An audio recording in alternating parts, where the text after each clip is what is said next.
week for a number of occasions. First, it secured us a spot into the tournament, which is outstanding. So now we know for a fact that we have to do everything we can to secure our division, and I'm telling you, we're trying to secure the number 1 seed. All right, and our guys know that, and we know that as coaches also.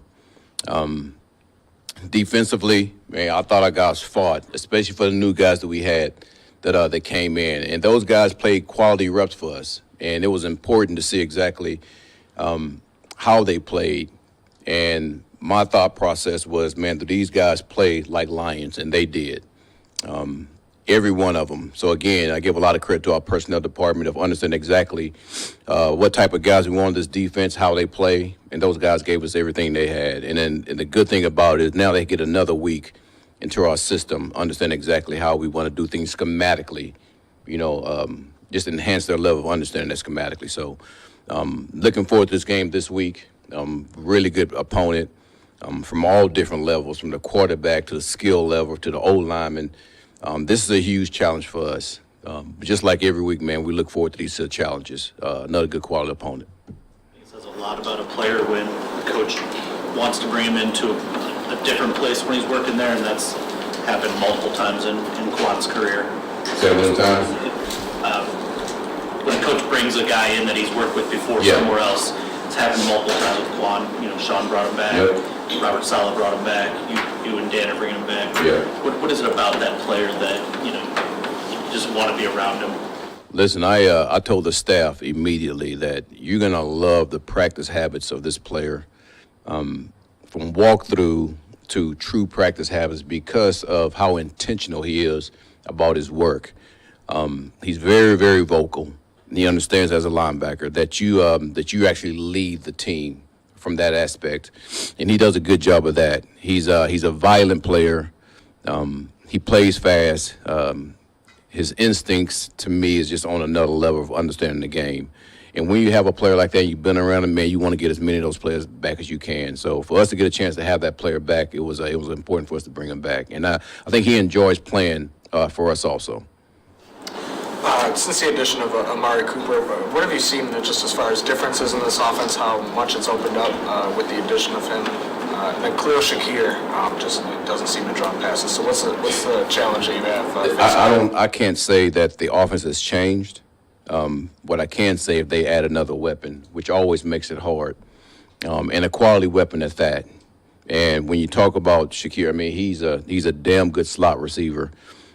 He gets in and out of his cuts real well. Listen, he's faster than what people give him credit for. And you saw it in the Rams game when he ran away from everybody. And I think it was only just a short 5-yard pass for him to be able to do that. So, listen, our DBs got their hands full. We know that. I mean, Amari's been a Pro Bowler, high-paid receiver in this league for a long time. And for him to be able to get with this offense, with this quarterback, with this O-line and the other skilled players they got, it allows him to be in more one-on-one situations. So, the thing is, we got to do a really good job of making sure we stay on the top shoulder of him, because he still has that fade ball that he can go out there and be able to catch. Things Dan said this week is when talking about Josh, just his patience. You look at some of the interception numbers for him are low. Yeah. He was double digits the last 4 years. Has that jumped out on tape? And when you see that, how much is taking advantage of those maybe 1 or 2 chances that you do get Sunday to make a play? How much are they that much more important when you see a player who's limiting the giveaways? To me, that's every quarterback. Anytime you get a chance to make a play on a mistake from that aspect. But what you're saying about Josh is true. I mean, he's done a really good job, and I give a lot of credit to Joe Brady and that staff also. And I can't tell you what they told him, but what I do know is, man, all the interceptions, all the fumbles that he used to have, I mean, those things are really gone away. And I think he understands himself, and I give him credit because he's grown in that aspect, and he knows where to go with the ball. I think they have an offense to where, man, they're distributing the ball to a number of different people. And I know they're going to get some people back this week who are a huge part of the offense, so that's going to be something we have to be ready for also. But, man, this quarterback, he's an MVP caliber guy. I mean, there's no doubt about that, and we know that. But we're going to go out there and do everything we can to stop what he's trying to do. It's going to be a tough challenge. We know it. He's probably the best quarterback that you faced this year, and maybe a precursor for what you'll see in the playoffs at some point, especially if you get to the Super Bowl? Well, I won't disrespect any of the quarterbacks that we've seen, but I will say this: he's a damn good one, and we all know that. And listen, Super Bowl, we're going out there to win a game, all right? And our guys know that, and they're going to do a damn good job of doing that. And again, we're looking forward to it. Well, regardless, I guess, of where he ranks, when you play an elite quarterback, how, if at all, do you have to play different, and how is that maybe a precursor for the defense? To any elite quarterback in this league, man, we know that they're the guys that they have a chance to change the game. And there's certain aspects of the game that he really has a chance to change. And I would say that in critical situations, third downs, red zone, you see it, 2-minute situations. Heck, he burned us when we played him a couple of years ago on Thanksgiving in a 2-minute situation. So he has that talent to be able to do that. And most of those elite quarterbacks do. So we just have to be better than him. That's what it comes down to. In any situation there is in this game, we have to be better than him. Dan said that Sirianni played his best game against the Packers. I'm wondering from your perspective what you liked about his performance and over the final stretch of his last quarter, what are you expecting from him? Listen, he's always been sticky in coverage. It's the growth of him from how he started to where he is now.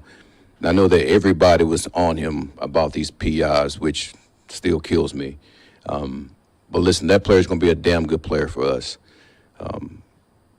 Ice water in his veins, understands how we play, wants to challenge people in man coverage, and really understands a lot better how to play zone coverage. So as he continues to progress in this league, he's just going to get better and better and better. And listen, we're putting a lot of pressure on this player by the way that we play, but there's no other way that he will want it. So I'm glad we got him. For the simple fact that he's going to be one of the top corners of the league as his years progress. Speaking of putting a lot of pressure on a player, Kelvin Shepard said yesterday he thought Jack Campbell played as well as any linebacker in the league. Yeah. What do you think of that? Where do you see his Well, I haven't seen every linebacker play, but he's doing a good job for us, and that's all I care about. So anytime he's on the field for us, in whatever capacity. And the thing is, we use Jack in a lot of different situations now. I mean, a lot of different formations. He could be on the line. He could be behind the ball. He can be in coverage. So we utilize that player a lot. But I know this, he's a damn good player for us, and I keep saying this, he's a true Mike linebacker. For him to stand in front of a group of men, the way they respect him, it's unreal. And you see it. And I'm sure the players talk about that too. He's a man's man. He understands what we're trying to do, and he's continuing to try to get better. Where do you think he's gotten better this season? His ability to communicate across the board in everything that we do. And that's the number one thing as a Mike linebacker. Make sure that we're in the right situation, no matter what the situation is. Just like a quarterback, right? He's the quarterback of our defense right now. So quickly, Say it again. how do you think Jack earned that respect of Practice. Practice is what it all comes down to. And his communication and being right. So, and he does that, quite often. Allen's decision-making is the toughest quarterback in the league to sack this year. When you're having trouble, I guess, getting to a guy because of the mobility, because of the strength, whatever it is, what's the most important thing for the defense to make him comfortable? Well, the first thing that we have to do, we have to stay in coverage. And our DBs know that, and he can extend plays. And we have to, that's one of our defense, we have to make sure we don't allow him to make these off-schedule plays like he's made throughout his career. And when we do have them, man, we have to wrap, and it has to be population to the ball to make sure that we, get him tied up and get him to the ground. Listen, it is hard to tackle this guy. I mean, we all know that, but I think our guys look forward to that. How thankful are you to have Kelvin Shepard and Terrell Williams on your staff, just in general, but then at a time like this where the attrition is kind of taking over and you got to bring guys up to speed pretty quickly? Listen, I talked about that with all of our assistant coaches. Really, I talked about Correa, I talked about Cam, I talked about Ham, what those guys mean to me as staffs, being on the staff. And having Shep there with me, he's been there from the beginning. And he knows exactly how I think, exactly. And that's a guy that I've been actually mentoring to be in the DC role at some point. I think he's damn near close, if not there, to be ready to do that. And he's a damn good coach. He's fiery. Everything that you need as a linebacker coach, he's that. And there are certain coaches on the staff that I think have to be bulldogs. He's one of those coaches at that position, along with D-line, O-line, and running back. You have to be a freaking bulldog, and he does a good job of that. I didn't say it. But in T, man, he's, if not the best, he's one of the best D-line coaches in this league, and the players respect him. His ability to teach, his ability to connect and relate is out of this world. And I'm glad I have him. Bulldogs at those positions. Say it again? Why do they have to be bulldogs? Because you want bulldogs as players. Absolutely. They take on the coach's identity. The thing I want to ask you is, I think when Allen beat you guys a couple years ago, there were like 23 seconds on the clock when he took over. And like years ago, that would have been, no time at all. And now it seems like an eternity for some quarterbacks. When you were in a Absolutely. situation like that, like, yeah, what are the... Well, the first thing is how many timeouts do they have that you have to think about because of the amount of plays you could run in that situation and yardage you can get with the amount of timeouts. And that's one area I think that I've grown tremendously.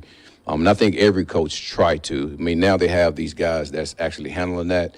And that's one thing I want to be able to learn on my own. And just to every second, with timeouts, I've grown tremendously in that aspect. So it is an eternity, especially if you have timeouts. No timeouts, depending on where you're out on the field, man, you could take advantage of, man, that when they throw the ball inbounds, all right, and then being able to do things defensively to help yourself as far as making the time go away and what type of calls you want to be in. So I actually enjoy those times. We do them a lot in practice. Dan does a hell of a job of putting us in those situations and allowing me to have to think fast and make calls we have to make. And I teach our players the same thing, so they understand exactly what I'm going to call. So they're doing